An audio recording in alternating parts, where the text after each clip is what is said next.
तो hello guys, धीरे धीरे आखिरकार बैटमैन की spin off series the penguin का एंड हो ही गया। और आज की वीडियो में मैं एक्सप्लेन करने वाला हूँ इसी सीरीज की एंडिंग को। तो अब बिना किसी देरी के जल्दी से वीडियो शुरू करते हैं।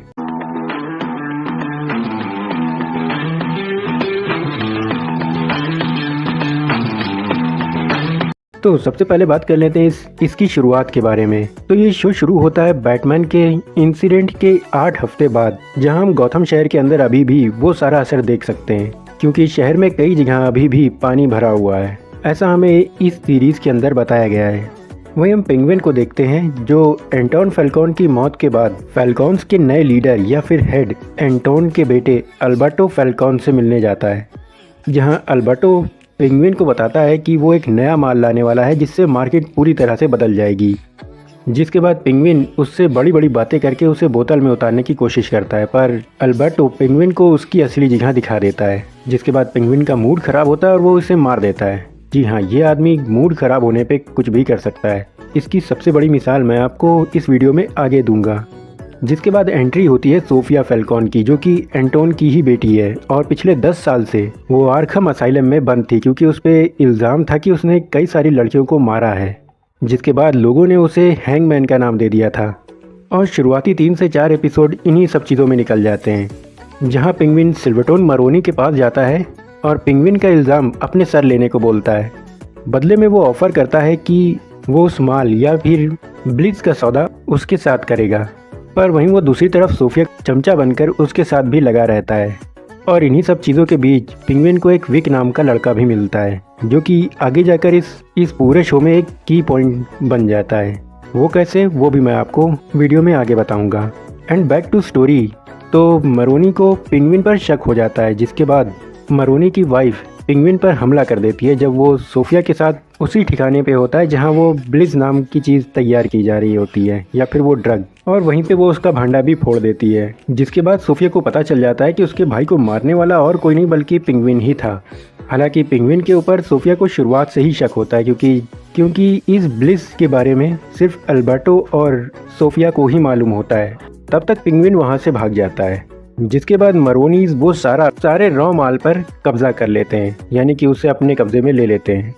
और मरोनी से वो सब वापस लेने के लिए पेंगुइन मरोनी के बेटे को किडनैप कर लेता है। और जब मरोनी की वाइफ पेंगुइन से डील करने आती है तो वहाँ पे पेंगुइन एक चाल चल करके उन दोनों को ही जलाकर मार देता है और वो सारा रॉ माल भी अपने कब्जे में ले लेता है। वहीं दूसरी तरफ अल्बर्टो की मौत के बाद फैल्कॉन फैमिली का हेड लुका को बना दिया जाता है, जो सोफिया से कहता है कि तुम सब कुछ भूल करके अब यहाँ से चली जाओ, और उसे कुछ दिनों का टाइम देता है ये सोचने के लिए कि उसे कहाँ और कब जाना है। जिसके बाद सोफिया अपनी पूरी की पूरी फैमिली को मार देती है। वो रात के वक्त अपने घर में एक जहरीली गैस फैला देती है, जिसकी चपेट में आकर के पूरी की पूरी फैल्कॉन फैमिली खत्म हो जाती है। और सोफिया अपनी नाम से फैल्कॉन हटा करके जिगांतो या फिर जिगांते लगा लेती है, जो कि उसकी माँ का सरनेम था। अब क्योंकि सोफिया और सिल्वर्टोन मरोनी का एक ही दुश्मन था यानी पेंगुइन, तो ये दोनों ही एक दूसरे से हाथ मिला लेते हैं। जिसके बाद ये किसी तरह से फिर से पेंगुइन को पकड़ते हैं, और इस बार सिल्वर्टोन पेंगुइन को पकड़ के उसको अपने अड्डे पे ले जाने के लिए कहता है, जहाँ पे वो सारा माल रखा होता है। पर सरप्राइजिंगली फिर से यहाँ पर पेंगुइन बच जाता है और उल्टा सिल्वर्टोन मरोनी ही मारा जाता है। वो असल में पेंगुइन को मारते मारते खुद ही मर जाता है। और इसके बाद हमें इस शो के तीनों मेन कैरेक्टर्स की बैक स्टोरी दिखाई जाती है, यानी विक, सोफिया और पेंगुइन की। जहां विक की बैक स्टोरी में दिखाया जाता है कि द बैटमैन के क्लाइमैक्स में जब वो ब्लास्ट होता है और शहर में पानी आने लगता है, तो उसी पानी की चपेट में आकर के उसके पेरेंट्स भी मारे जाते हैं। और इसके अलावा हमें सोफिया के बारे में भी जानने को मिलता है, जहां इसे लेकर के सरप्राइजिंग ये था कि असल में सोफिया हैंगमैन थी ही नहीं और ना ही उसने किसी को मारा था, और असल में उन सारी लड़कियों को मारने वाला एंटोन फैल्कॉन था, यानी कि उसी का बाप। और इसी पर बात करने के लिए एक जर्नलिस्ट जब सोफिया से बात करती है तो पहले तो सोफिया मना कर देती है, पर उसके बाद जब उसे याद आता है कि बचपन में उसकी माँ की मौत कैसी हुई थी, तो धीरे धीरे उसे समझ में आने लगता है कि उन लड़कियों को मारने में कहीं ना कहीं एंटोन फैल्कॉन का हाथ है। जिसके बारे में बात करने के लिए वो उस जर्नलिस्ट से सीक्रेटली मिलने जाती है, पर फैल्कॉन को पता चल जाता है और वो उस जर्नलिस्ट को मारकर उसका और बाकी लड़कियों की मौत का इल्ज़ाम सोफिया पे लगा देता है। जिसके बाद 10 सालों के लिए सोफिया आर्खम असाइलम में बंद हो जाती है। और यही वजह थी कि इस शो के अंदर हमें सोफिया को दिखाया गया है, जो कि एंटोन फैल्कॉन से नफरत करती है।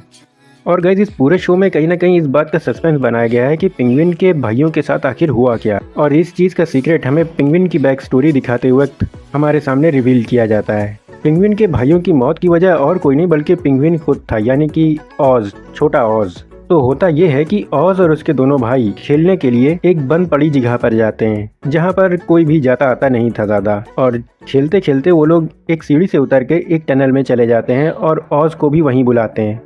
और ऑज अपनी खराब टांग की वजह से वहाँ पे नहीं आ पाता और इससे उसका मूड खराब हो जाता है और वो गुस्से में अपने भाइयों को वहीं बंद करके चला जाता है। और जिस वक्त ये सब चीजें हो रही होती हैं तो गौथम में दिखाया गया है कि बारिश हो रही होती है और उस बारिश का पानी टनल में भरने लगता है और उस टनल में डूबकर उसके भाई मारे जाते हैं। देखा, मैंने कहा था ना कि ये बंदा गुस्से में कुछ भी कर सकता है।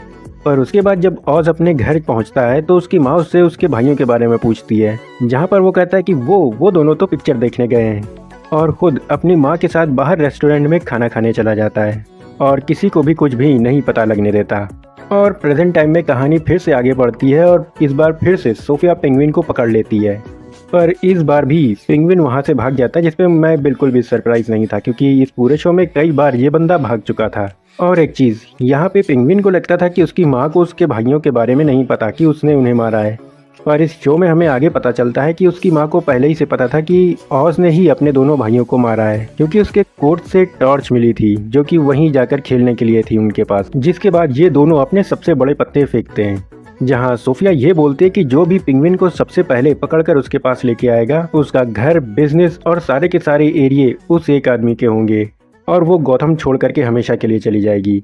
वहीं पेंगुइन एक सरकारी आदमी से मिलता है और क्योंकि पेंगुइन के इलाके में एक बड़ा धमाका हो गया था जिसकी वजह से कई सारे लोग मारे गए और उस वक्त उस सरकारी आदमी के ऊपर काफी प्रेशर होता है कि वो किसके ऊपर इल्जाम डाले। तो पेंगुइन कहता है कि लोग तुम्हें विलन बनाना चाहते हैं पर तुम चाहो तो किसी और को विलन बना सकते हो। पेंगुइन कहता है कि तुम सोफिया पर इस चीज का इल्जाम डाल दो और अगर सबूत चाहते हो तो उस जगह पे तुम्हें सोफिया की गाड़ी के टुकड़े और मरोनी की लाश मिलेगी, जिससे कि तुम ये दिखा सकते हो कि मरोनी और फैल्कॉन्स की लड़ाई में ये सारा ब्लास्ट हुआ और बदले में ऑज को चाहिए एक साफ सुथरी जिंदगी। जिसके बाद ऑज उस जगह से बाहर निकलते हुए फिर से पकड़ा जाता है और उसे सोफिया के सामने फिर से लाया जाता है, जहाँ शॉकिंगली वो फिर से बच जाता है क्योंकि सोफिया की डील थी हर एक गैंग के लीडर के साथ। तो पेंगुइन हर एक गैंग के सेकंड नंबर के आदमी को अपनी तरफ कर लेता है और सबको आज़ादी देने का वादा करता है, जिससे कि बाजी एक बार फिर पलट जाती है।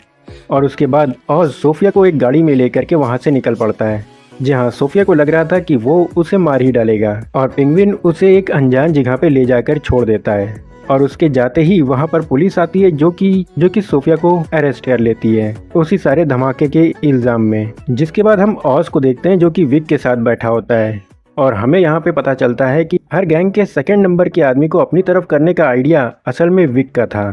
और यहाँ पे ये दोनों एक एक पेग लगाते हैं, जिसके बाद पेंगुइन विक को एक जादू की झप्पी देता है, पर तभी हम देखते हैं कि वो विक के गले को दबाना शुरू कर चुका था।